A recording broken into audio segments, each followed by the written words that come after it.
You want the truth, the whole truth, and nothing but the truth? You can't handle the truth!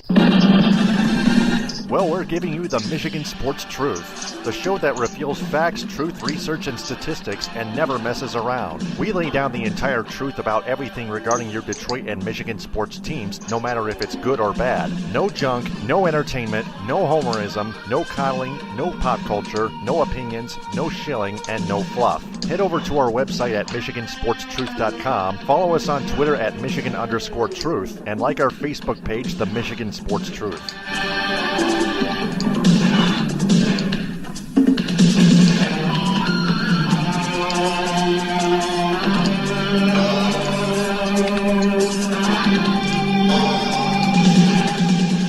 The hosts of the Michigan Sports Truth podcast do not take any suggestions or criticism from any member of its audience on how it should be run. It is up to the host to decide what they want to cover. They also do not intend to be any amount of popular in any way, shape, form, or fashion. Additionally, the views of the audience, right or wrong, do not reflect the actual truth revealed on this program. And welcome to episode 8 of the midweek edition of the Michigan Sports Truth podcast, which you can hear on Spreaker, SoundCloud, iHeartRadio, and Apple Podcasts via iTunes. Taylor Phillips along with Ed Smith. Follow me on Twitter at DT2Phillips and follow Ed Smith on Twitter at EdSmith313. Got a lot to talk about, Ed. Yes, we do. First and foremost, start out by saying, let's get this out the way. What we all just witnessed and what had just transpired in Game 3 of the NBA Finals. So once again, Kevin Durant hit the fucking dagger. For the second year in a row, almost exactly to the exact same spot, Kevin Durant broke the Cavaliers' back, and he's essentially and effectively ended the series. Like, I don't care what's going to happen. I just, say, oh, you're going in too early. Listen, I'm going with what I see with my own eyes. And what I see with my own eyes is there's nothing, no matter what LeBron James can do or will or whatever do, it's just not enough to beat this team the way they're currently constructed. And speaking of LeBron, listen, I'm one of the biggest LeBron James supporters and fans you'll ever see and hear, and whatever the case may be. But even I got to say, and I choose to be objective as much as I can, and I'll call it like I see it. Tonight was one of the weakest, if not the weakest fourth quarter I have seen LeBron James play since, bare minimum, since the Dallas Mavericks series in the finals 7 years ago. He was just so inconsistent. First and foremost, he waited too late, it seems, to decide what should I do, what should I not do. And then when he finally decided, I'm just going to attack the rim, I still felt he got too inconsistent. Should I pass? Should I pull up? Should I fake out? Should I attack? It's just too much.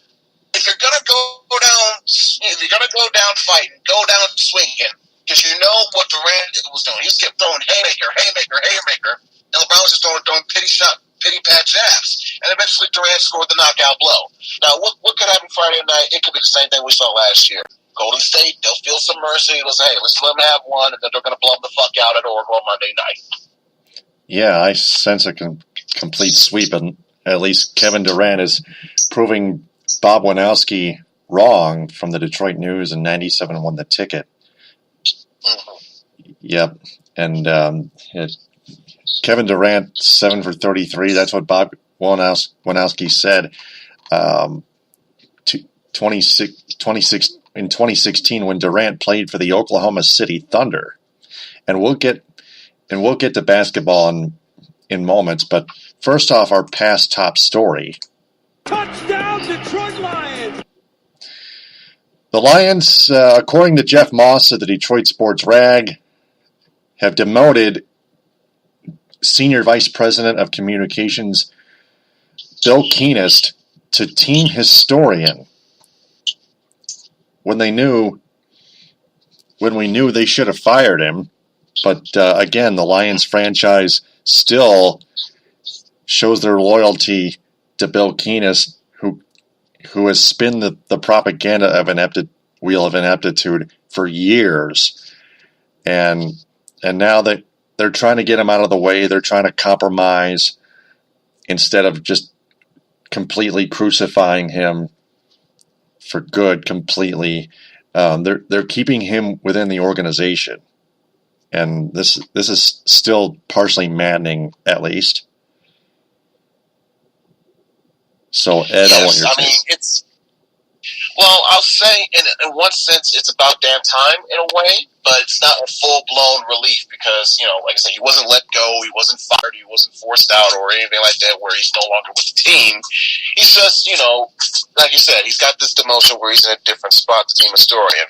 Now, I don't know exactly how it relates or pertains to how, again, obviously he won't be handling the PR or anything, like on a grand scale, but if he's going to be on this role as team historian, I wonder, wouldn't that include or involve some form of PR, whether it be bringing up facts, details, this day in history, did you know, all that type of shit? So it seems like his role as a pest has grown, has shrunken immensely with this decision that was made. But it still feels like a little pest that's festering there, and still it won't be that little itch you just can't get around to scratch until it's all the way over. So as long as it's not too much of a detriment the way he has and had been for numerous years, this one I have no problem giving kudos to the Lions for. It was a good decision somewhat. Somewhat good, just not great. So right. It wasn't like when they fired Mayhew and Lawan, basically. I wanted that kind of, thorough, put the foot down type of moment. And this one was just a pussyfoot, so to speak. Yeah, like passive-aggressive type of move. Exactly. That's what it was more like. Yeah, the rumor was that the Lions botched the story about the Matt Patricia sexual assault allegations with Bill Keenist continuing to spin that propaganda. Jeff Moss saying that he didn't say that it was true. But that said, the Lions had to make some kind of move with that. Matt Patricia's charges being dropped by the accuser, as we recall, and all that stuff like that. So we'll get to that. We're going to get to that in our 5-question segment and our What's Your Grade segment at the end of the show. Speaking of football, we transition to the college level. Touchdown, MSU! Former Michigan State Spartans football players Donnie Corley, Josh King, and Demitric Vance have now been sentenced to 36 months of probation, which is another passive-aggressive move by court. MSU continuing to get its just due in the entire sexual assault investigation thing, speaking of which.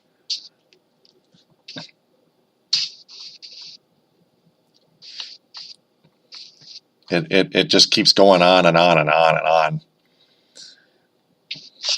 Yeah, it's like a vicious, ongoing, unending cycle that it's like, where's the light at the end of the tunnel, so to speak, As for the details of the case, I was hearing some of the reports on Fox 2 and other stations and whatnot. It was a bit disturbing hearing some of those details that was coming out in that letter that the victim had written that was to be read out loud before the sentence was given out. It just puts you in an uneasy way, which was its purpose, which was its intent to get you to focus and understand why this issue was brought up, why it's being brought up now, and what had to happen, what needed to happen. I felt, I think if you ask a lot of people, myself included, I think this was not a fair punishment, so to speak. I think this is, I think it's more evidenced by the fact that the players themselves, they took this plea deal. They are, in a way, admitting guilt, admitting, yes, that this action, this crime, whatever it was, it took place, it happened, and they were the perpetrators of these actions and these actions against this young woman. As it pertains, I guess, in the rule of court of law, I guess it was felt, as terms of the condition, they did the best what they had to do. And also, if you want to bring up the consideration of the fact that they were kicked off the team immediately or as swiftly as possible as soon as Antonio got word of it. But still, this was a horrible and ugly incident, and not just the only one. This wasn't some isolated space in a vacuum, and if you to believe what's going on, not just with the football program, but obviously with the gymnastics program and even with the basketball program, it's just a whole wide, school-wide rampant culture that needs to be immediately fixed and changed and put away. And now I don't think that was addressed. That issue was addressed properly with what went down today at the sentencing. So, yes, in a way, technically it is a victory because they took the deal, they admitted it, they admitted their guilt. But in terms of if you ask them, was justice served, I would say no. Yeah, exactly. Had to be. I mean, there could have been more law and order laid down by the legal system. This was right. If a scenario like this was to happen, it happens only to the football program. Imagine if a similar sentence gets handed down to, say, a player or players that committed similar actions, or not the same, from the basketball program. So, you have to wonder if a dangerous precedent has been set here. Yeah. So that's going to be talked about in our 5 questions segment. Speaking of college football, I like to report a couple of things Mid-American Conference-wise.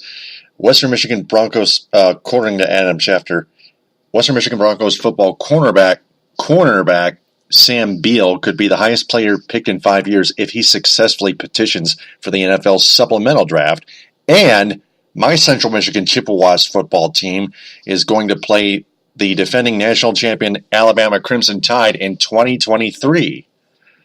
How surprising is that? Oh, good luck with that. I trust me. As someone who went through the horrors of the 2012 Cowboys Classic, I wish your Chips the best of fucking luck, man. I know, right? They're going to get squashed. Jeez. I don't have any wishes or hopes for any of that. I mean, who knows? This could be another Appalachian State, but I just doubt it, especially if Saban is still there. Just no. Yeah, they're not going to do it against the defending champs the way they did against Oklahoma State. That was a gift. I thought that game was a gift back in 2016, 2 years ago. That wasn't gimme. That was an absolute gift because technically, right, that play should not have happened. So the officials fucked that one up and got you guys. Like I said, it was a real cherry of a gift. But still, hey, it's a win. A win's a win. You don't apologize for it. Right. You got to take advantage of it, and it's part of it. So, exactly. Transitioning from college football to college basketball. For 3, yes, sir.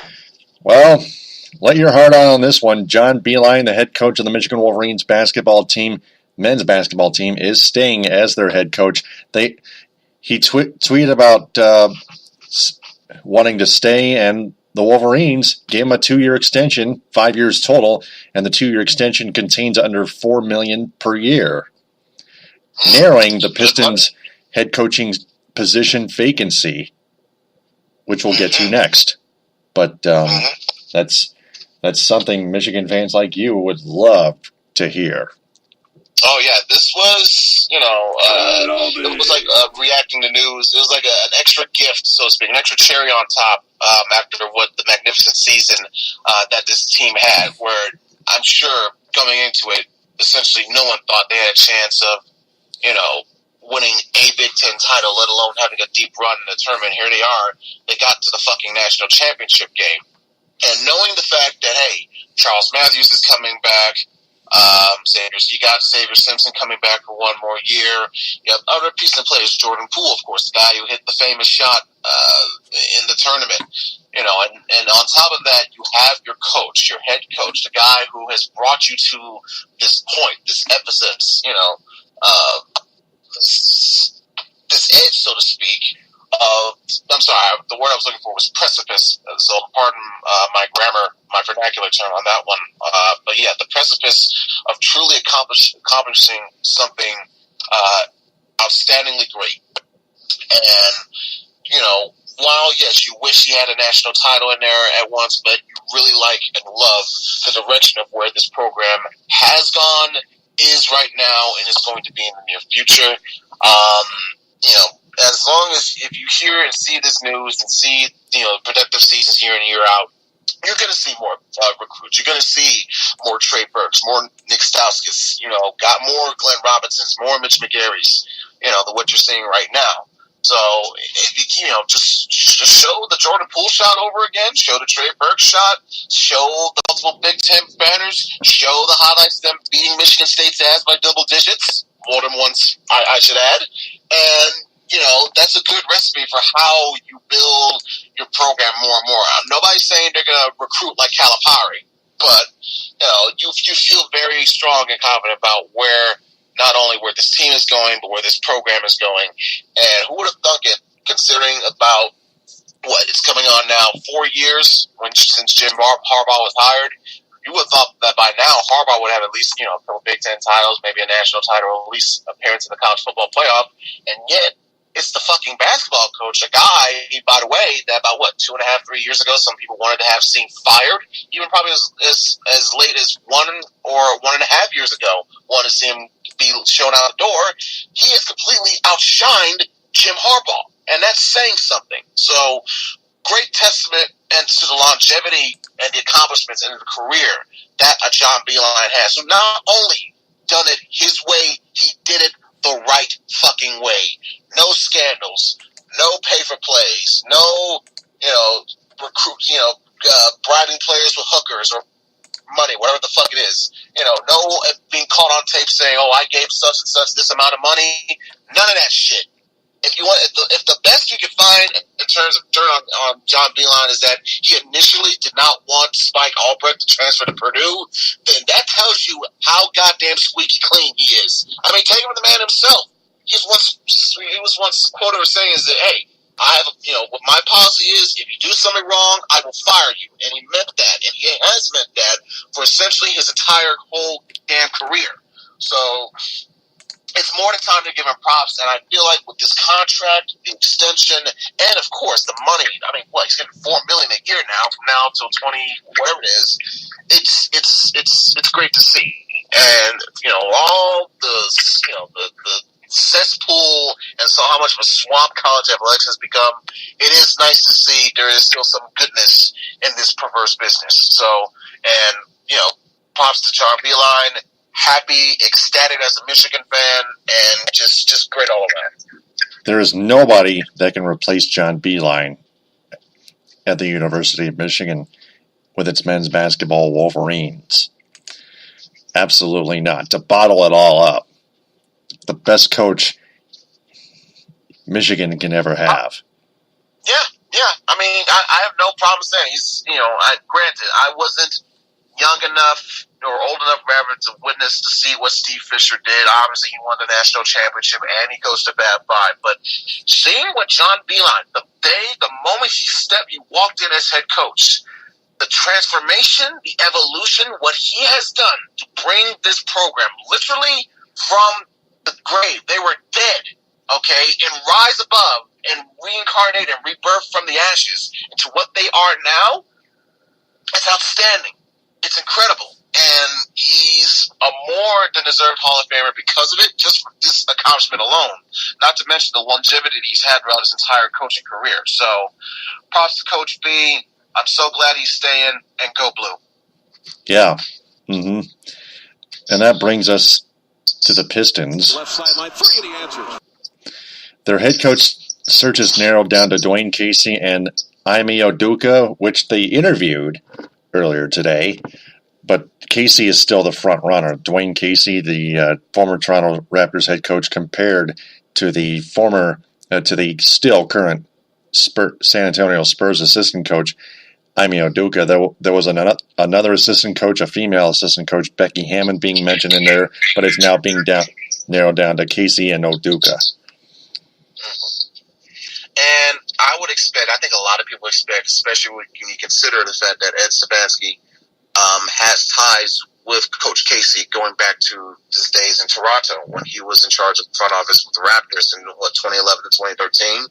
I think Casey was either on the coaching staff or was already the head coach, but still, he knows Casey. He has history with them, and that just plays as an advantage to Casey's favor.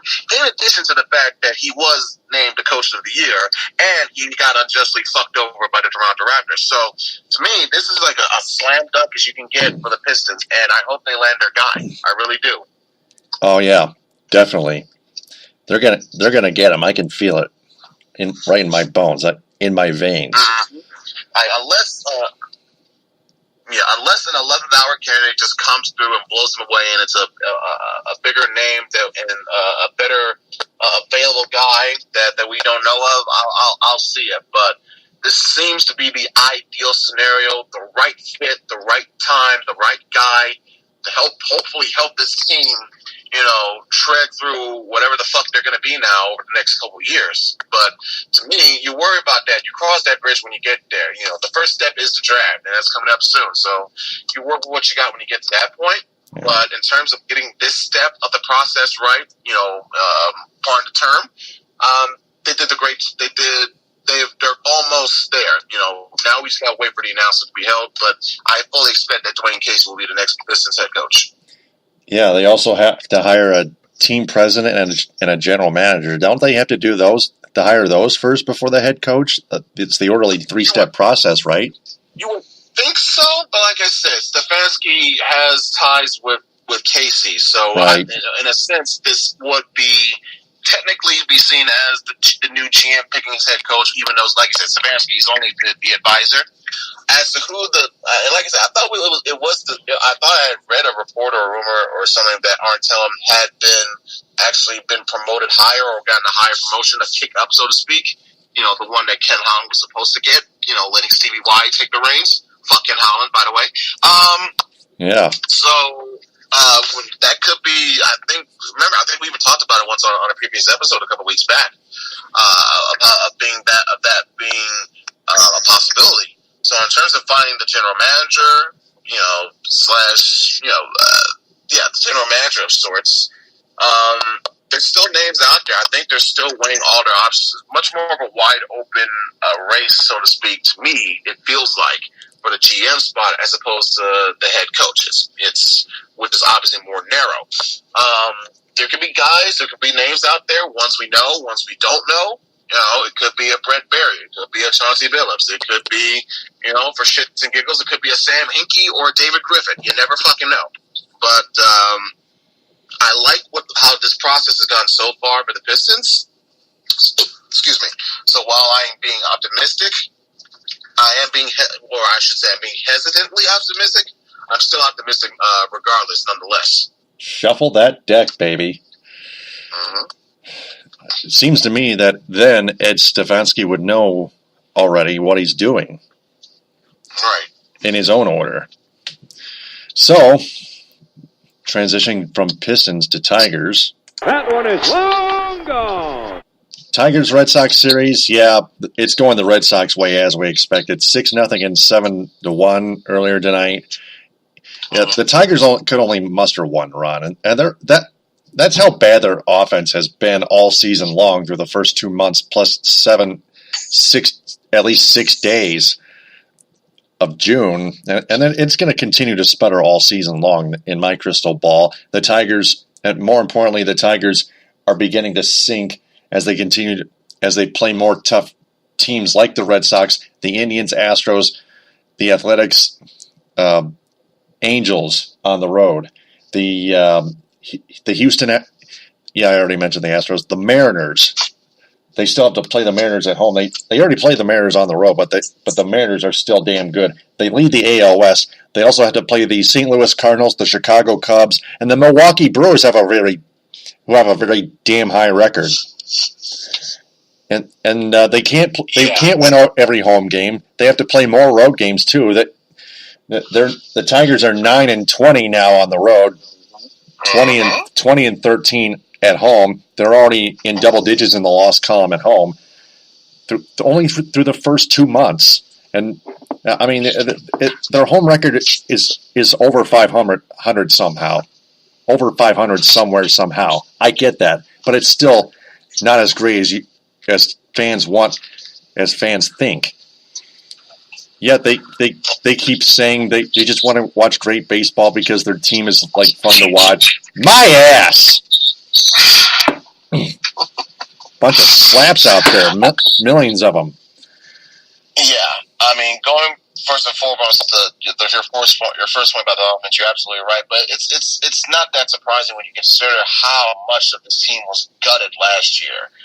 trading away Justin Upton, trading away Ian Kinsler, trading away J.D. Martinez, bringing back old-ass Fremar, bringing back an aging Cabrera. Trading Verlander.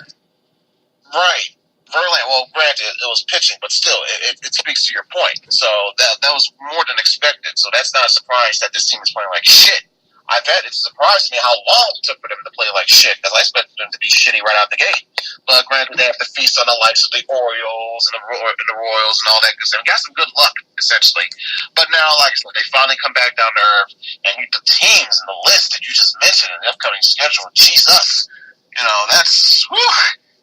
I mean, trust me, if it wasn't for the fact that I was rooting for the team to lose 100 games, I almost feel sorry for them. But hey, you got to keep going. You got to continue this process of completely bottoming out, rebuild fresh, and try, to help build yourself up to a potential contender in, say, 2021, 2022, at least 2020? Because rebuilds, to me... At least 2021.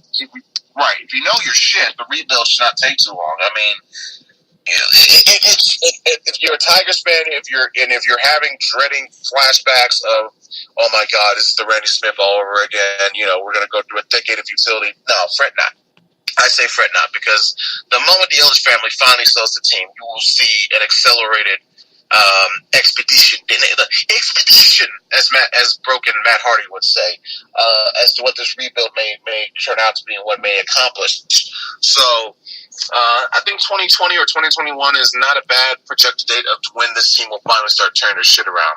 Because remember, 2003, worst record in AL history. 3 years later, they're playing for the fucking World Series. It can happen, people. We've seen it happen literally before our own very eyes. So, yes, this team is going to be in the shitter for a while. But in a couple of years from now, when we get all our picks, up to speed, our prospects caught up, and as long as we don't gut the team completely, I would still like to keep guys like Fulmer and like Castellanos. But if it comes to it, to get more chips for down the road, you take that chance. But still, the day will come again where the Tigers will be a respectable team, to be a respectable playoff contender again. It's just not going to be right now. Right. Still waiting for those Tigers to finally win a World Series since 1984, the year I was born. The Tigers right now, 29-34, 4.5 games back in the AL Comedy Central standings, now falling into a somewhat tie for second place with the Minnesota Twins, who are also 4.5 back of the Cleveland Indians, who beat the Milwaukee Brewers 3-1 earlier tonight. The Brewers, again, a tough team. The Indians beat at Progressive Field in Cleveland, Ohio, where Game 3 took place in the NBA Finals, and the Warriors came back and won, of course, with Kevin Durant leading the charge. But Tigers also 8.5 games back of the wild card, still 4 spots back as far as I'm concerned. But Tigers, after their Thursday finale, which they're also gonna lose, they're gonna return home against the Cleveland Indians. The Tigers trying to save themselves from bottoming out. They're trying to rebuild. It's as if they're trying to rebuild and compete at the same time, which I don't see how to. Right, it's too conflicting and confusing, and it's just... With their manager, Ron Garbage Fire. It's conflict of interest. It's an ultimate conflict of interest. Like, what the fuck do you want to do? Make up your mind. Absolutely.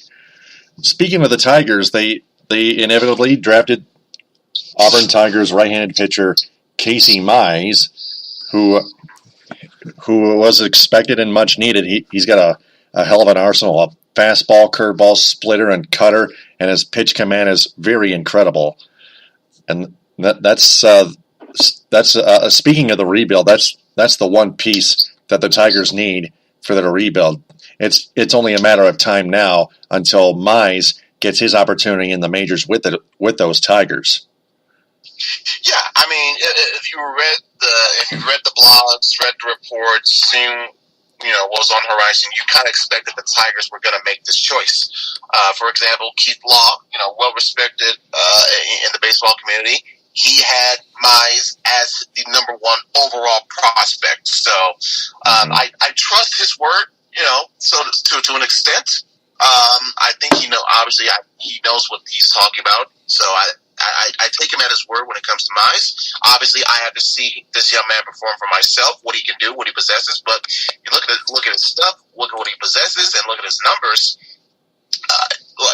In over 255 and 1/3 innings in his college career at Auburn, he struck out over 300 batters. That's Verlander type of shit. And he only walked 37 of those guys. I don't care who you are. If you play a long career in college as a pitcher and you have that amount of innings with those amount of strikeouts and that amount of walks, it shows you have potential to be something great in this league. And you already have essentially a complete arsenal in your array right now. I think a lot of people would say he's got more in his arsenal now than even what Verlander had at the start of his career. What Verlander was known when he was a rookie in his early years is what? Fastball. And it was over time, eventually, he discovered and developed the other pitches, like his slider, like his changeup, like that dangerous 12-6 yellow hammer curveball. Whereas Mize, he already has essentially all the other tools. All that's lacking or missing, rather, is just more uptick, more speed on his fastball. Now, again, it's 92, 96. It's nothing to sneeze at. It's still pretty decent. But what he makes his money on is his outside pitches, his secondary pitches, his slider, his cutter, his split finger change, for goodness sake. I think that is his signature pitch, so to speak. It was much more of a better comparison to Masahiro Tanaka, because how much he relies on that split finger change to get those strikeouts. I mean, that's one reason why he's got over 300 fucking strikeouts, only 255 innings. So on paper, this seems to be the right pick at the right time. And going forward, I would expect this guy, in a way, as a sort of a backup, so to speak. Because in case you do need, or you have no other choice, and you have to deal Michael Fulmer. Here's Casey Mize just sitting here waiting in the wings, knowing he will eventually, one way or another, he will get his turn to be the ace. He is essentially, in a sense, the next Verlander, only with more secondary stuff already at the start, as opposed to just having a fastball and having to develop the secondary stuff later on. Yeah, the Tigers drafting other draft picks, but Mize is the number one. I love it. Yeah, to me, I think it's an old adage. Pitching is the name of the game. Pitching. The art of pitching, as Jim Price would say. Yeah. So, I mean, the Tigers knew that when they got Verlander, and obviously how they won all those AL Central titles in a row with guys like Scherzer, like Porcello, like Fister, and of course adding a David Price. Unfortunately, we didn't get a fucking World Series out of it, but still, the formula was there, and they're trying now to repeat it here. At the very least, with Fulmer, and maybe, if you have a rotation with Fulmer and Mize, especially if Mize is up to his potential, that's and if it comes down to a short series, if these guys, were to mesh together and gel together and live up to their potential, that would be a lineup, a pitching matchup I would fret seeing in a short series, because, you already know that at least two of those games, you're going to have your fucking hands full. So, to me, and especially in a short series, like, say, ALDS, that's a huge advantage if you're a Tiger. So, when that day comes, and hopefully if that day comes, because remember, they still got to hold on to Michael Fulmer, then you will feel pretty happy about where the team will have come from where they are right now. Yeah, and that's going to be discussed in one of our 5 questions as well. But that said, only one team left to cover, and that's the Red Wings. The Red Wings, I heard, are looking to trade their 6th overall draft pick this year, and that's another reason why. Ken Holland is that's just one of the many other upcoming reasons why Ken Holland is still refusing to rebuild. Also, they're planning to re-sign defenseman Mike Green, which blocks another prospect from getting his chance in the NHL, and nearing a bridge deal with forward Anthony Matha, who is still young. We get that, so that's not going to harm anything. But but in all seriousness, there's no that idea of trading their 6th overall pick this year makes no sense whatsoever. And Buck Gino pointed that out too. Yeah, unless you were somehow using it as a bargaining chip to somehow fleece or, pull a fast one on a team that's looking to part ways with a star, I can kind of get that, even though it's going to take a huge hit on your cap. But still, who's to say that the next great defenseman could fall right into your lap at 6? What are you going to do? And you're not there to take him. How fucking stupid would you feel?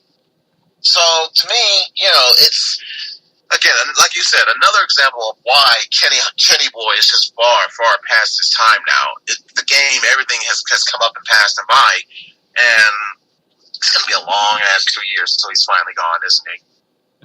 Yeah, and until he goes to Seattle to become the new GM there. Or just retires and fucks off. Either way, just get out of our hair can. Thank you for the cups, but it's time for you to go. Yeah, after 2 years, how are you going to retire if you don't have a contract afterwards? Buck Gino pointed that out several times in the past. Yeah, I mean, or if you're Ken, just saying, right, this is a time has come for me. It could be that type of moment because nobody knows what's going to happen from 2 years from now. God forbid he has a debilitating health issue and it forces him to step down or something to that effect. Or there's no team that just wants to pick him up because they've seen how inept he has become. There's always that possibility scenario. I get it, right? Seattle, it seems like the right, the ideal move to make, but I wouldn't be so quite exactly sure of just penciling him in as the Seattle GM just yet. That's just my gut feeling. Right. But the best possibility, the best option for Ken Hong would be to go to Seattle and become the GM there of what I'd like to call the Emeralds of Seattle, the newest NHL team, who have already filed an expansion, which Gary Bettman, the NHL commissioner, is still not going to talk about for right now until later on, whenever he feels like it, which I respect. Mm-hmm. I know you mentioned that as the best possible scenario, for Ken on, but if you ask Red Wings fans, the best possible scenario for him is just get the fuck out, period. Yeah. And don't care where you go, just go. Right. And because Holland still believes it takes 10 to 15 years to rebuild, and that's not the way he is. He's still being resistant. In a calendar year where we've seen a literal expansion team make the fucking Stanley Cup Finals in their first year of existence. I mean, granted, it's literally a once in a blue moon type of thing because what the Blues did it 50 years ago. But still, that's how advanced this game is now. When you have premier high-end level talent that's still in their prime, still capable, and if you put them all together and you give them a competent head coach, a competent front office, holy shit. Look what we have here, a championship contender team. Who would have fucking thought? Yep. Speaking of, before we get to the 5 questions, I'd like to announce that Ben Simon is the new Grand Rapids Griffins head coach after Todd Nelson, as we discussed, joined the Dallas Stars head coaching staff. Dallas Stars coaching staff. The St. Louis Blues have been another legacy of failure on urinating trees videos. So, that said, it's time for 5 questions. Are you ready? No problem, Taylor, so go ahead and let him rip. It's time for 5 questions on the Michigan Sports Truth. Question number 1. Should the Lions have fired Bill Keenist completely? I would say yes, and if you ask a lot of people and a lot of fans for their opinions, it should be hell yes. This would be like if Vince McMahon of the WWE finally decided to fire Kevin Dunn.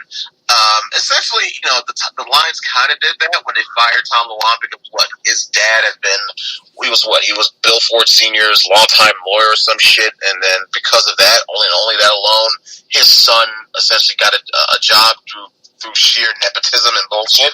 But even still, this was even more of a Kevin Dunn, so to speak, to me than what even Luan was. So while I'm glad he's not as not at the forefront as much. I still wish he was gone completely. So, yes, the Lions should have fired him. Yeah. Or at least forced quote-unquote resignation out of him. Yeah, either way. Tell him bye-bye. Next question. Question number 2. Could there have been a harsher punishment for Donnie Corley, Josh King, and Demitric Vance? Yeah. It's called going to jail for the rest of your fucking life. That's what it's called. Prison. They knew exactly what they had done, what horrible atrocities they had committed, and by taking this plea deal, they saved their asses, figuratively and literally. So, yeah. Yeah, absolutely. Next question. Question number 3. How long will it take before Mize gets his opportunity in the major leagues with the Tigers? That should be a stumper right there. Yeah, I mean, they drafted Verlander, what was it, 03 or 02? And he arrived to like 05, right? Yeah, late 05, probably. Yeah, I mean, I know he made his official, debut late 05 and didn't have his first full season until 06. So I can see a scenario play out where they wait a couple of years, maybe 2020, 2021, they throw him out for some for a couple of feeler starts, and then by 2022 he will be, fully emerged and invested as the pitching star of the future, essentially. Whether it be starting him out first, as a secondary option like they did Verlander, in the rotation. They had Verlander, even though he's a rookie of the year, they still had him seen essentially as that second or third guy behind a Kenny Rogers or a Jeremy Bonderman. I can see that playing out here, especially if Michael Fulmer is still here, or if they could thrust him early, the way the Washington Nationals did Steven Strasburg. So you go one of those two directions, if you ask me. I think knowing their history and seeing of how it hasn't exactly all the way worked out for the Nationals, they may do the former instead. The Tigers may do the former instead of the latter. Yep. Mm-hmm. Those are the possibilities. Next question. Question number 4. What could the Red Wings trade for their 6th overall pick this year for? I think I mentioned already. I'm sorry, that's just me. If I'm going to give you a borderline top 5 draft pick, I want something good in return. Give me a defenseman. Yep. If Ken Holland would allow him to or call him up or allow him to have a spot. But that's just Ken Holland. And speaking of Ken Holland, next question. Question number 5. Is Red Wings general manager Ken Holland still refusing to rebuild? I would say yes. It's hard to tell, to be honest. I would lean towards a yes because they still haven't embraced full-out tanking like I wish and a lot of people wish they have. So, I mean, that's the reason why they're not getting these top 5 and top 3 picks. Because they're not losing enough fucking games. So I have to lean towards a yes. They're still not outright committing to the rebuild, which is frustrating. Yep. Jeff Moss once tweeted that he sees Holland totally tanking next year. Well, see, it could happen. You never know. Then it could. I'll see it when I believe it, but who knows? Who knows what it's fucking thing. Yep. So that wraps up our 5 questions segment. So to our entire audience, if they want to answer those 5 questions, just replay that segment portion of this episode and answer them the best you can without going out of line. Now for the other segment. Pencils down, everyone. It's time to find out what's your grade. 2 events to grade. The Lions demoting Bill Keenist to team historian. B+. The fact that they didn't fire him, or at least force him to resign, notches down the grade. But I'm glad he's not at the forefront. He's in a much more minuscule role, which is good for him and good for everybody else around. So I'll at least give them a B, even a B+ at the most. But no A. He should have fired him. Exactly. Same here. And then the second event, the Tigers drafting Casey Mize. I'll give it an A. A for what it looks like on paper. A for effort at the very least. As to how the execution will come about, it's still yet to see. It could be a process. It could be a project. It could be instantaneous. You never know. But the kid has stuff. And we just have to wait and see how he develops. You hope he has the right staff, the right teachers, the right coaches that's that he's coming into. To yes, they know he's got talent, but hopefully they're competent enough to let him develop and nurture and help steer him in the right direction in more ways than one. I'm going to give it an A+, regardless of what happens with him. He's always going to be a great, an excellent pitcher no matter what. Even if he doesn't play for the Tigers, he's still going to be the greatest. Yeah, I have no doubt. I just want to, I want to see it for myself before I, crown him as the next Verlander officially. Good point. So that's our What's Your Grade segment. So for our audience, if they have a grade for those two events, post them in the comment bank of this episode, and please don't go out of line. Well, that wraps up episode 8 of the midweek edition. Before we sign off, we want to remind everyone to share this episode and our entire podcast on social media and have their friends share that as well, because we want to tell them that the Michigan Sports Truth podcast is searching for a wider local audience that is fans of sports, especially our teams in the state of Michigan, pro and college. So please spread the word about the Michigan Sports Truth podcast on Spreaker, SoundCloud, iHeartRadio, and Apple Podcasts via iTunes. Its Facebook page, The Michigan Sports Truth, and its Twitter handle at Michigan_Truth. I'm Taylor Phillips, along with Ed Smith. Very excellent job as always, Ed. Outstanding job from you as well, Taylor. Thank you so much, and let's do it again. Keep kicking more ass next week. Yeah, let's do it. Let's keep it up. For Ed Smith, I'm Taylor Phillips. Follow me on Twitter at DT2Phillips and Ed Smith at EdSmith313. We'll talk to you next week on episode 9 of the midweek edition. Thanks very much for listening, downloading, and sharing TTFN. Ta-ta for now. The hosts of the Michigan Sports Truth podcast do not take any suggestions or criticism from any member of its audience on how it should be run. It is up to the host to decide what they want to cover. They also do not intend to be any amount of popular in any way, shape, form, or fashion. Additionally, the views of the audience, right or wrong, do not reflect the actual truth revealed on this program.